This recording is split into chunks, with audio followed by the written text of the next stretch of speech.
Sorry po, hindi mga kalingap. May nag-aalaga po kasi. Inagaw mo daw si Dan kay Maiden.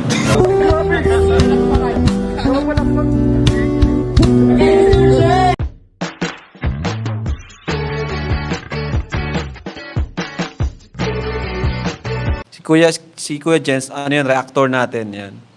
Official reactor. Hello mga kalingap! Welcome back sa aking YouTube channel, This Kuya Jens. So kung bago ka lang sa aking YouTube channel, huwag niyo pong kalimutang mag-subscribe at click the bell button para like updated sa bago upload na video. At huwag po nating kalimutang suportahan ng Butim Kalingap sa pangunguna ni Kuya Val Santos Matubang at The End of Vlog at syempre Kalingap Rob. At pakisuportahan din po ang aming mga kasamaan sa buong Team Kalingap. Nandiyan po ang K-Boys, Kalingap Partner, Kalingap Reactor, at lahat po ng charity vloggers sa buong Pilipinas sa tumutulong sa mga kabayan natin ng lahat mahihirap. Suportahan po natin lahat, guys. So ngayong araw mga Kalingap ay grabe po, sa intro pa lang po mga Kalingap ay nakita nyo na po ang kaunting pasilip mga Kalingap sa mga nakakilig na eksena ng tambalang Danjoy nung nakaraang gabi mga Kalingap. At nakita rin po natin sa intro mga Kalingap na sinagot po ni Joy ang mga katanungan ni Kuya Bobby at ni Kalingap Rob kaugnay po sa kanilang relasyon. Ay, nadulas ako. Sa kaugnay sa kung anong meron sa kanila ni Kalingap Dan mga Kalingap. At sinagot na nga rin po mga Kalingap ni Joy ang dating tanong-tanong sa kanya ng ilang mga taga-suporta ng dating love team na kung inagaw nga daw ba mga Kalingap ni Joy si Dan sa dati nitong ka-love team. So mamaya malalaman po natin ang mga kasagutan ni Joy at ang iba pang mga katanungan at kasagutan tungkol sa kanila ni Kalingap Dan. So ano pa hinihintay natin mga Kalingap? Tara, panoorin na po natin, bigyan natin ng reaction video in 5, 4, 3, 2. Oh, tanong mo natin si Joy bakit blooming siya ngayon, 'di ba? Ang ganda ni Joy ngayon, no? 'Di ba? Parang wala siyang stress o ano man. Bakit kaya Joy? Matanong ko lang, no? Stress din po pero di lang halata. May nag-aalaga po kasi. Grabe, unang tanong mo lang pinapakilig na agad tayo, ah. May nag-aalaga. Grabe naman. Ibig sabihin, di ka affected sa mga kumain ng babashman. Kasi pag ganun, di ba, pag may mga babash, kadalasan kita sa mukha mo eh. Di ba, di naman nawawala yon. Paano may na-handle yon? Yung stress. Wala po kasi yung kung may mabasa man po ako, hindi ko na po iniisip kasi mas kilala ko naman po yung sarili ko. Tsaka pas pinapalakas po nung mga mas sumusuporta po sa akin yung loob ko. Tama. Kasi si Joy talaga, ito, subok na to. Matagal na tong ganito si Joy. May mga negative na nagko-comments. Pero ang maganda sa kanya, hindi siya pumapatol. No? Hindi siya affected. Diyan mo ma-define ang isang babae kapag siya strong. Hindi, yung nakita mo si Papa Dan, ano unang impression sa kanya? Parang first impression? First impression, di ba? Oo nga, Ay, di, ano na yun? Matagal na yun. Hindi, siyempre. Matagal na niyang unang nakita si Dan, di ba? Ano yung unang impression? First impression mo kay Papa Dan. Ano po yung first impression ko sa kanya? Nung nakita ko siya, parang bad boy, ganyan. Pero easy to be with naman po si Kuya Dan. At mabait din po. Hindi lang siya masyadong palaimik pag madaming. Tama. Pero pag nakasama mo na. Parang bad boy pero mabait. Ay, parang grabe si Papa Dan. Yun pala ang first impression mo sa kanya. May negative ka bang napansin sa Wala kanya? naman po. Wala? Sa unang kita mo sa kanya, nagka-crush ka na ba sa kanya? Kaagad? Hindi pa po ako nakikagusto kayo. Hindi po ako nagkagusto kayo. Ay, grabe, no? Kasi po, syempre, hindi naman po natin pagkakailan na pogi po si Kuya. Pogi na. That time, meron po, in relationship po. Okay na. Syempre. Hindi natin okay na. Gets na natin lahat. In a relationship si Papa Dan before. Nung nalaman mong si Dan yung iyong makaka-love team, ano yung una mong naramdaman? Kasi syempre, basta, nung time na alam mo na mga nangyari, di ba? May ka-love team si Dan before, and ikaw naman may ka-love team.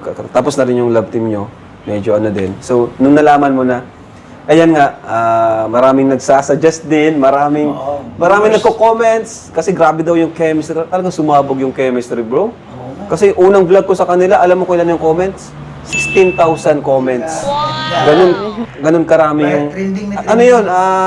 Kumbaga, history yun, record-breaking yun. Ginawa ngayon ng content ni nung July. Yun yung pinakamaraming comments talaga. Unang vlog ko, 16K. So yun nga, ano yung naramdaman mo na nabalitaan mo na, ano ba yan, bakit si Dan yung pinapartner sa akin, ganun. Noong una po, kinabahan ako, tapos natakot, syempre. Natakot ka? Bakit? Sasabihin po ng iba, ganyan. Hindi, bakit ka natakot? Oo nga, sasabihin ng iba. Bakit naisip mo na may sasabihin sila? Ganun. Kasi po, yung, syempre, hindi naman maganda yung, tsaka, yung dati po may love team pa siya. Nung nililik sa akin. Oo nga, no? Kaya medyo kinabahan ka. Pero, bakit ka pa rin? Pumayag ka pa rin? Kasi po, para din naman po ito sa akin, sa pag-aaral ko, sa family ko, at para po makatulong na rin po sa inyo, Kuya Rab. Support na okay. din po sa Kalingap. Kumbaga, respeto pa rin siya kung anong mapagdesisyonan natin. Wala siyang pakialam kung yung ibang tao is mababas siya. Totoo ba yung mga babasa ko, yung mga comment nila na inagaw mo daw si Dan kay Maiden? Anong tanong yan? Hindi kasi ang dami nagtatanong ng ganyan. Kung malala mo, Derek Rap, alam mo, ang daming tinatawag kay Joy na mga agaw daw siya. Oo nga. Hindi naman. Hindi. So, kay Joy mismo manggaling mo. Inagaw niya si Dan kay Bennett. O sige. Tanong, sagot, totoo ba yun? Hindi naman po. Hindi ko naman siya inagaw kasi, hindi ko rin naman po alam na magbabiral po yung mga, yung mga ganon. Okay, di mo alam na na may mga gagawa ng mga... Kasi wala pa naman sila talagang community or fan base noon.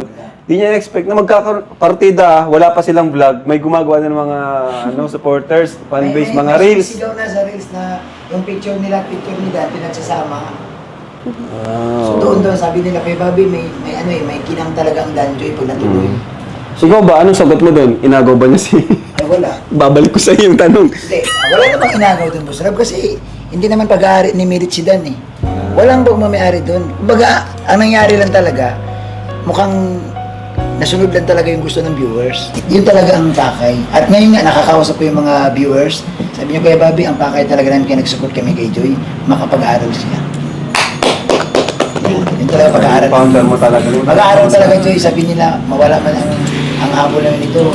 Nandyan ang love team ni Kalinga, pero ang pag-aaral talaga yun, Joy, ang gusto nilang... Kumbaga bonus na lang yung Bonus na lang yung kilig. So, ayun mga Kalingap, at napanood nga po natin, at narinig mula mismo kay Kalingap Rab, Kuya Bobby at kay Joy ang mga katanungan at mga kasagutan na tutuldok sa mga tanong ng iba mga Kalingap.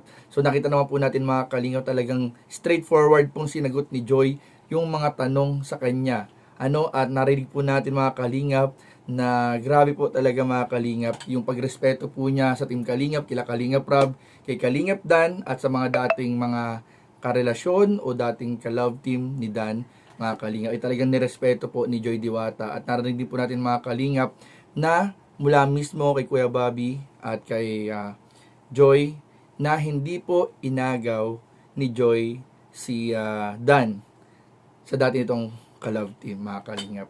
At doon nga mga Kalingap, nalaman din po natin na kahit pa paano mga Kalingap ay meron na po talaga mga Kalingap na spark sa Dan Joy.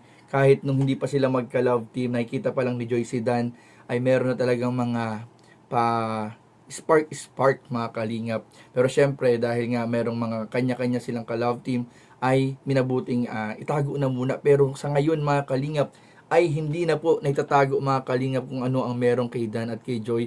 Talagang lantaran na po at kitang-kita po natin mga Kalingap yung mga galawan, yung mga panliligaw, yung mga pag-amin, yung closeness po nilang dalawa mga Kalingap ay kitang-kita na po natin. Kaya mas lalong kaabang-abang po mga Kalingap ang mga susunod pong kabanata ng Tambalang Dan Joy. Syempre sa YouTube channel lang yan ni Kalingap Rab. So yun lamang po mga Kalingap at maraming po salamat sa inyong panunood. Please don't forget to like, comment, share, and subscribe sa ating mga video. Maraming po salamat. God bless. Bye-bye.